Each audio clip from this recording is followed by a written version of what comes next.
Hi, everyone. Good afternoon. This is Miss Damitiri once again. I'm here to present to you some holiday stories. I will be showing about 3 stories this afternoon, so I hope you enjoy them. The first one that I have to share is Pete the Cat's 12 Groovy Days of Christmas. And you know, Pete the Cat is a favorite around our library, so we hope you enjoyed this story. Okay, here we go. Pete the Cat and 12 Groovy Days of Christmas.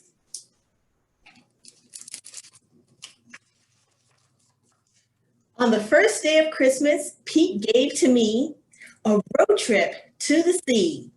Groovy.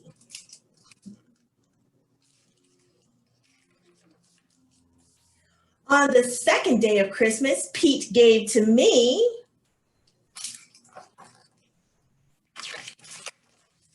two fuzzy gloves and a road trip to the sea. Groovy.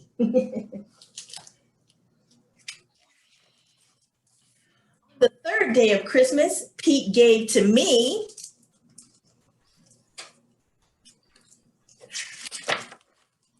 3 yummy cupcakes, 2 fuzzy gloves, and a road trip to the sea. Groovy.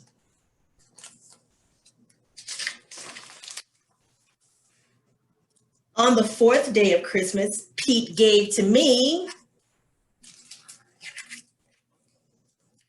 4 far-out surfboards, 3 yummy cupcakes, 2 fuzzy gloves, and a road trip to the sea. Groovy.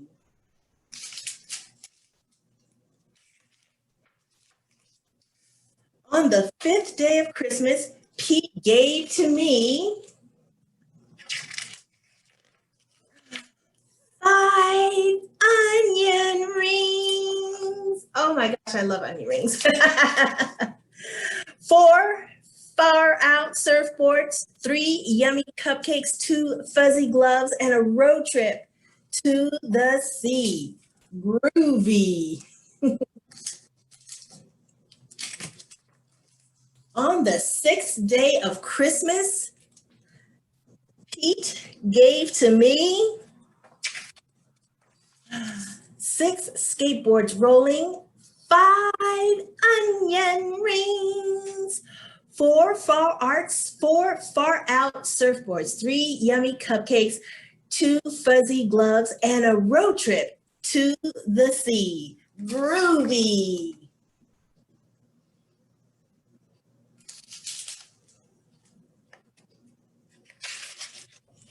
On the 7th day of Christmas, Pete gave to me, let's see what he gave you.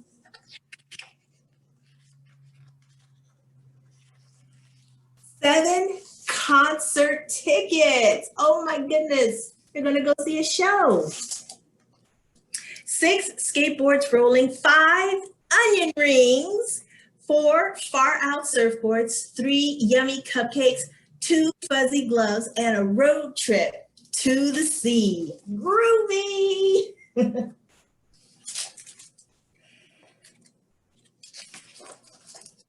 On the 8th day of Christmas, Pete gave to me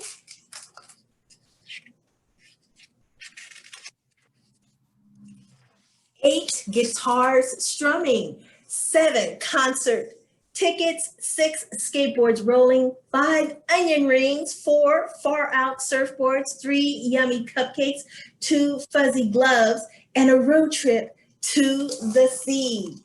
Groovy.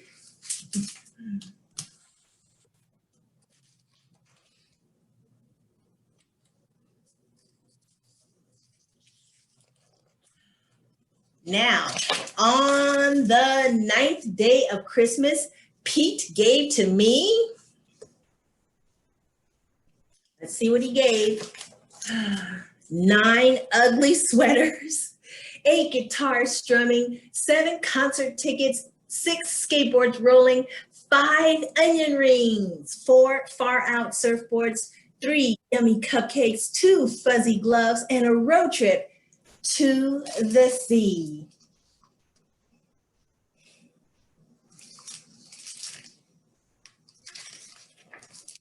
On the 10th 10th day of Christmas, Pete gave to me, I wonder what it could be.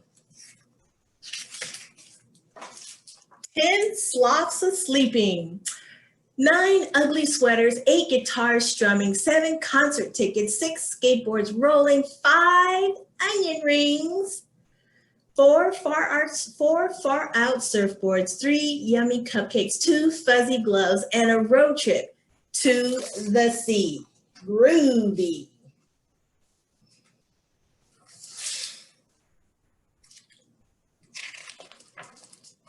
On the 11th day of Christmas, Pete gave to me, let's see what he got. 11 balls of bouncing, 10 sloths of sleeping, 9 ugly sweaters, 8 guitars strumming, 7 concert tickets, 8 skateboards rolling, 5 onion rings, 4 far out surfboards, 3 yummy cupcakes, 2 fuzzy gloves, and a road trip to the sea. Groovy.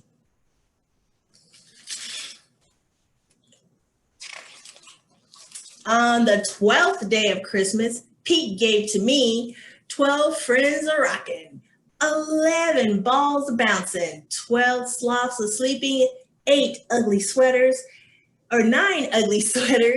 8 guitars strumming, 7 concert tickets, 6 skateboards rolling, 5 onion rings, 4 far out surfboards, 3 yummy cupcakes, 2 fuzzy gloves, and a road trip to the sea. Groovy. The end. That is the story of Pete the Cat's 12 Groovy Days of Christmas. I hope you like that one. Next, I have another favorite story. This one here is one of my traditional favorites. This one is called Too Many Tamales. In my family, we make tamales every year at Christmas time. We share them with our family. And the reason why this book is so special to me is because it's kind of relatable because our family gets together, well, not this year, 2020, of course, but we make enough tamales and we call each other or have our Zoom meetings and things like that to show the tamales that we made. So here is Too Many Tamales by Gary Soto.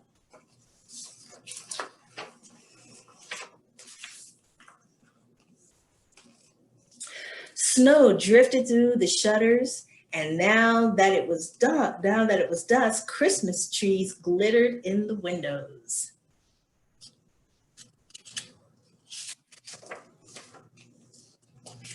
Maria moved her nose off the glass and came back to the counter. She was acting grown up now, helping her mother make the tamales. Their hands were sticky with maza. "That's very good," her mother said. Maria happily kneaded the maza. She felt grown up wearing her mother's apron. Her mom had even let her wear lipstick and perfume. "If only I could wear my mom's ring," she thought to herself.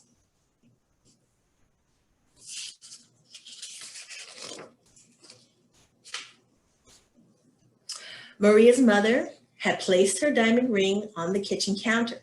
Maria loved that ring. She loved how it sparkled like the Christmas tree lights. When her mother left the kitchen to answer the telephone, Maria couldn't help herself. She wiped her hands on the apron and looked back at the door.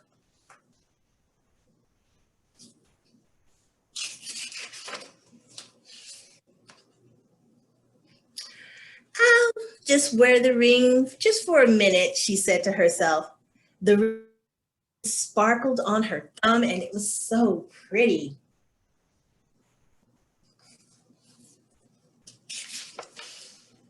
Maria returned to kneading the maza, her hands pumping up and down on her thumb. The ring disappeared and then reappeared in the sticky glob of dough. Her mother returned and took the bowl from her. "Go get your father for this part," she said. Then the three of them began to spread maza onto corn husks. Maria's father helped by plopping a spoonful of meat in the center and folding the husk. Then he placed them in a large pot and on the stove. They made 24 tamales as the windows grew white with delicious smelling curls of steam.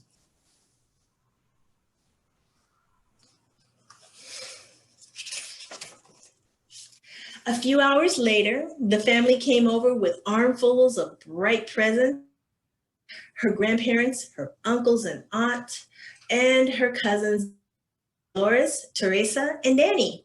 Maria kissed everyone hello. Then she grabbed Dolores by the arm and took her upstairs to play, with the other cousins tagging along after them.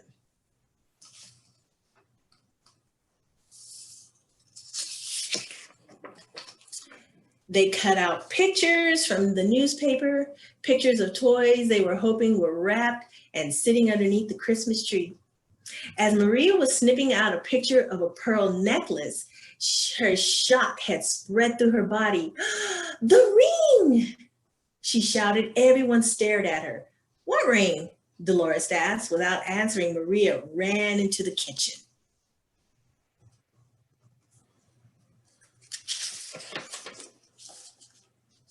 The steaming tamales lay piled on a platter. "The ring is inside one of the tamales," she thought to herself. "It must have come off when I was kneading the masa." Dolores, Teresa, and Danny skidded into the kitchen behind her. "Help me," Maria cried. They looked at each other. Danny piped up first. "What do you want us to do?" "Eat them," she said. "If you bite into something hard, tell me."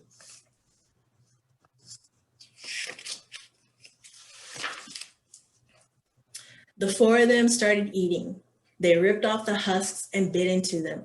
The first one was good, the second one pretty good, but by the third tamale, they were tired of the taste. "Keep eating," Maria scolded. Corn husks lay littered on the floor. Their stomachs were stretched till they could hurt. But the cousins kept eating until only one tamale remained on the plate.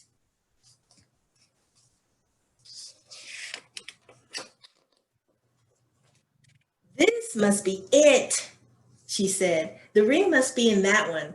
We'll each take a bite. You go first, Danny." Danny was the youngest, so he didn't argue. He took a bite, nothing. Dolores took a bite, nothing. Teresa took a big bite, still nothing. It was Maria's turn. She took a deep breath and slowly, gently bit into the last mouthful of tamale.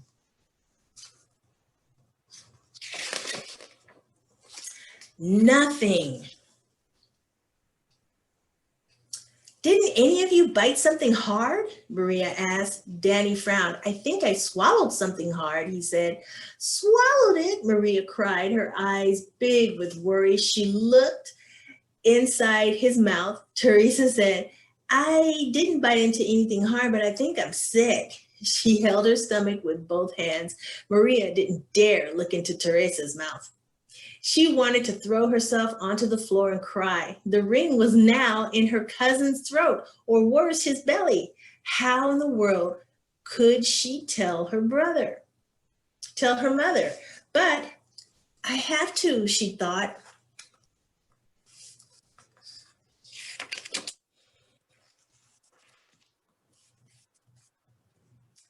She could feel tears pressing to get out. She walked into the living room where the grown-ups sat talking. They chattered so loudly that Maria didn't know how to interrupt. She finally tugged on her mother's sleeve.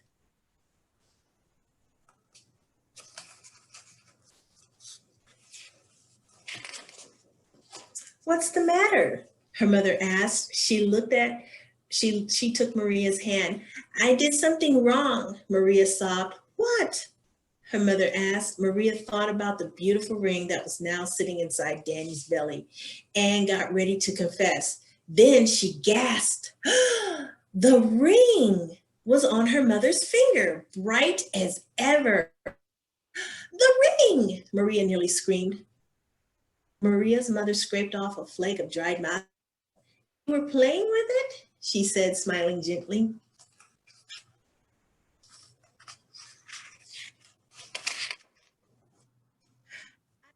to wear it, Maria said, looking down at the rug. Then she told them all about how they'd eaten the tamales. Her mother moved the ring a little on her finger.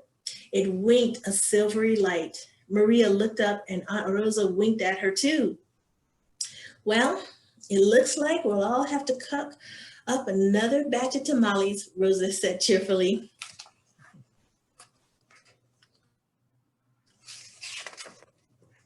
Maria held her full stomach as everyone filed into the kitchen, joking and laughing.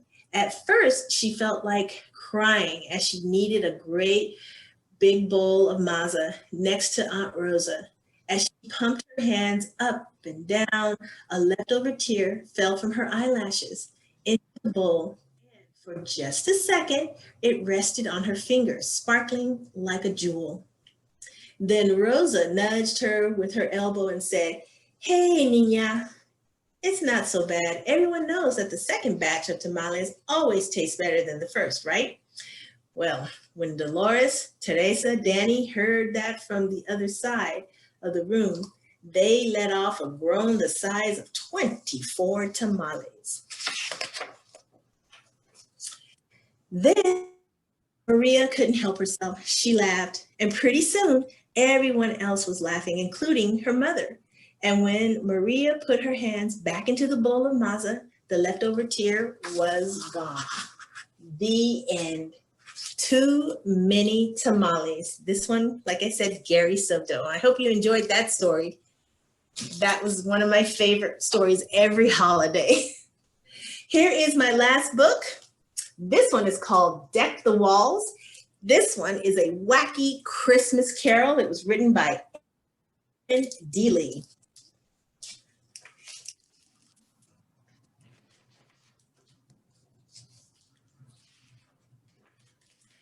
Deck the walls with mashed potatoes.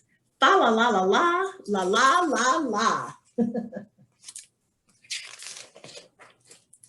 Make a snowman with tomatoes.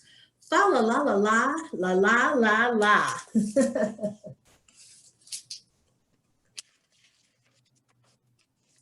Feed the dog our peas and carrots. Fa la la la la la, la la la. Food tastes better when you wear it. Fa la la la la, la la la la.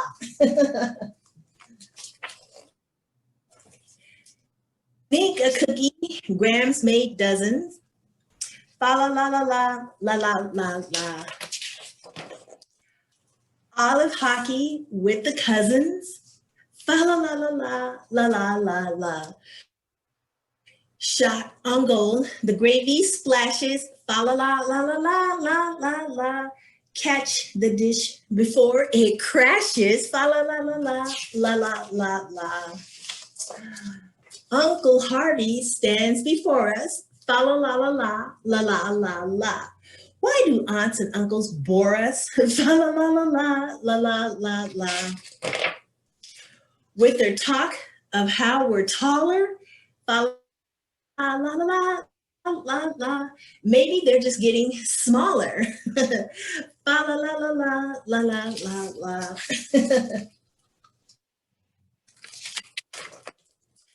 Fast away the cousins scatter. Fa la la la la, la la la la.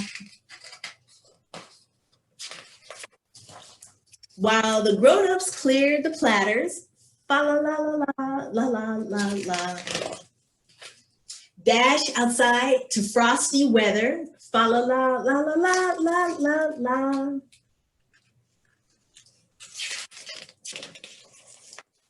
Thankful we are all together. Fa la la la la, la la la la. The end. That was Deck the Halls, a wacky Christmas carol. Thank you so much for joining me this afternoon for our holiday family story times. We will be taking a brief break over the holiday seasons, and we will be returning on Monday, January 11th. So look for brand new stories, not live, but pre-recorded stories, brand new ones every week that you can download and share and read along with us here from the library. Hope you have a holiday that's safe, and happy. And even though you probably won't be close with your family, we do hope that you guys somehow stay in touch. Thank you so much for watching. Have a happy holiday.